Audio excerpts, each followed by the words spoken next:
আসসালামু আলাইকুম। তো বন্ধুরা এই মুহূর্তে আমার হাতে দেখতে পাচ্ছেন একটি অ্যান্ড্রয়েড ফোন। তো বন্ধুরা অ্যান্ড্রয়েড ফোনের মডেল নাম্বারটি হলো Symphony V75। তো বন্ধুরা এই ফোনের প্রবলেমটি হলো এই ফোনটি ফুল শট হয়ে গেছে। তো এখন আমরা এই ফোনটি মাল্টিমিটার দিয়ে আমরা টেস্ট করব। তো বন্ধুরা আমরা মাল্টিমিটারটি ডায়োড মোডে রেখেছি। তো এখন আমরা এই ফোনের যে ব্যাটারি কানেক্টর আছে, তো ব্যাটারি কানেক্টরের নেগেটিভ এবং পজিটিভের সাথে ধরবো।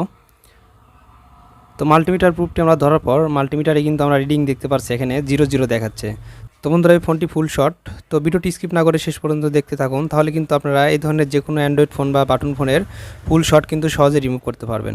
এখানে দেখতে পাচ্ছেন একটি পাওয়ার সাপ্লাই। তো এই পাওয়ার সাপ্লাইটি হলো ডায়াগনস্টিক পাওয়ার সাপ্লাই। তো বন্ধুরা এই ডায়াগনস্টিক পাওয়ার সাপ্লাইটি দিয়ে কিন্তু যে কোনো ধরনের ফোনের ফুল শট কিন্তু সহজে রিমুভ করা যায়। এই ফোনের শটটি দেখলাম, তো এই শটটি কিন্তু আমরা ডায়াগনস্টিক এই পাওয়ার সাপ্লাইটি দিয়ে রিমুভ করব। তো বন্ধুরা আমরা পাওয়ার সাপ্লাইয়ের এখানে যে নেগেটিভ এবং পজিটিভ দুইটা ওয়্যার আছে, তো এটা সরাসরি আমরা এখন এই ফোনের নেগেটিভ এবং পজিটিভের সাথে লাগাবো। তো ব্যাটারির এখানে কিন্তু আমরা দেখতে পাচ্ছি যে এই সাইডে হলো নেগেটিভ, এইটা পজিটিভ। তো আমরা যদি এই সাইডে ব্যাটারিটা ধরি তাহলে দেখতে পাচ্ছি এই সাইডটা হলো নেগেটিভ এবং এটা পজিটিভ। তো বন্ধুরা আমরা পাওয়ার সাপ্লাইয়ের নেগেটিভ এবং পজিটিভ তো এখানে ধরবো। তো নেগেটিভ এবং পজিটিভ লাগানোর পর আমরা কিন্তু এখানে দেখতে পাচ্ছি যে আমাদের পাওয়ার সাপ্লাইয়ের রিডিংটা কিন্তু এখানে 00 হয়ে গেছে। আর এখানে কারেন্ট এম্পিয়ার দেখাচ্ছে 80 এম্পিয়ার দেখাচ্ছে 0 পয়েন্ট। তো বন্ধুরা এই ফোনটি শর্ট, যার কারণে কিন্তু এখানে 00 হয়ে গেল। তো আমাদের ফুল শটটি ভাঙার ক্ষেত্রে কিন্তু আমাদের এই ফোনের যে মাদারবোর্ডটি আছে, তো এই মাদারবোর্ডটি একদম ফুল খুলে নিতে হবে। খুলে নেওয়ার পর শটটি ভাঙতে হবে। তো বন্ধুরা এখন আমরা এই ফোনের যে মাদারবোর্ডটি আছে, তো এই মাদারবোর্ডটি এখন আমরা এই ফোনের যে ডিসপ্লে লাইনটা আছে, এই সাইডে টাচ লাইন, ক্যামেরা, এগুলো সমস্ত কিছু খুলে আমরা মেইন মাদারবোর্ডটি ওপেন করে নেব। তো বন্ধুরা আমরা এখন এই বডি থেকে এই সার্কিটটা খুলে নিলাম। তো সার্কিটের এই পাশে আমরা যে টিনগুলো দেখতে পাচ্ছি, তো এই টিনগুলো আমরা ওপেন করে নেব। তো বন্ধুরা আমরা আইসির উপর থেকে যে টিন থাকে, তো টিনগুলো তুলে নিছি। মাদারবোর্ডের আমরা এই পাওয়ার সাপ্লাইয়ের নেগেটিভ এবং পজিটিভ লাগাই নেব। তো আমরা এখানে নেগেটিভ এবং পজিটিভ লাগাই নিলাম। তো বন্ধুরা পাওয়ার সাপ্লাইয়ের এখানে আমরা দেখতে পাচ্ছি এখানে কিন্তু 3টি লেগ আছে। তো একটি লেগ দেখতে পাচ্ছি আমরা নেগেটিভ এবং এই সাইডে এটা গ্রিন এবং এই সাইডে পজিটিভ।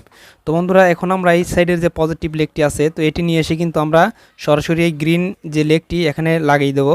তো এখানে লাগানোর সাথে সাথে কিন্তু আমরা যে মাদারবোর্ডটি দেখতে পাচ্ছি, তো মাদারবোর্ডে যদি শর্ট প্রবলেম থাকে তাহলে কিন্তু যে আইসিটি শর্ট, তো সেই আইসিটি কিন্তু অটোমেটিকভাবে গরম হয়ে ধুমো বের হবে।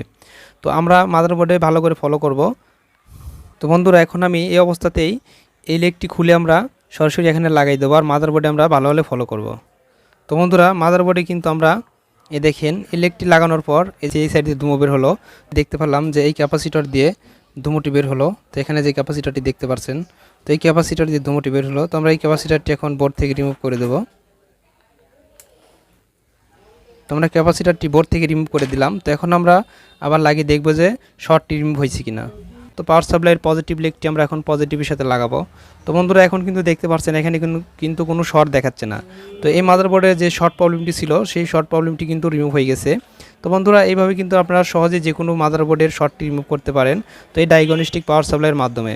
মাদারবোর্ডটি আমরা ফোনের সাথে সেট আপ করবো। সেট আপ করার পর আমরা টেস্ট করে দেখব। তো বন্ধুরা আমরা ফোনটি সেট আপ করে নিয়েছি। এখন আমরা পাওয়ার সাপ্লাই নেগেটিভ এবং পজিটিভ ওয়্যারটি লাগাবো। লাগানোর পর আমরা এই সাইডে পাওয়ার বাটনটি দেখতে পাচ্ছেন, তো পাওয়ার বাটনটি আমরা টুইজারের মাধ্যমে শর্ট করব। তো এটি খোলা আছে। তো বন্ধুরা এখানে শর্ট করার পর আমরা মাল্টিমিটারে দেখতে পাচ্ছি রিডিং দেখাচ্ছে। তো ফোনটি কিন্তু রান হয়ে গেছে। তো বন্ধুরা ফোনের যে প্রবলেমটি ছিল শর্ট প্রবলেম, তো শর্ট প্রবলেমটি কিন্তু এখন নাই। তো বন্ধুরা আশা করি বুঝতে পেরেছেন যে ফোনের যদি শর্ট থাকে তাহলে কিন্তু আপনারা ডায়াগনস্টিক পাওয়ার সাপ্লাইয়ের মাধ্যমে সহজে রিপেয়ার করে নিতে পারেন। তো বন্ধুরা ভিডিওটি ভালো লাগলে অবশ্যই একটি লাইক দিন, আর এই ধরনের নতুন নতুন ভিডিও দেখতে আমাদের চ্যানেলটি সাবস্ক্রাইব করবেন। ভিডিওটি যদি ফেসবুক পেজ থেকে দেখে থাকেন তাহলে অবশ্যই ফেসবুক পেজটি ফলো দিয়ে রাখবেন।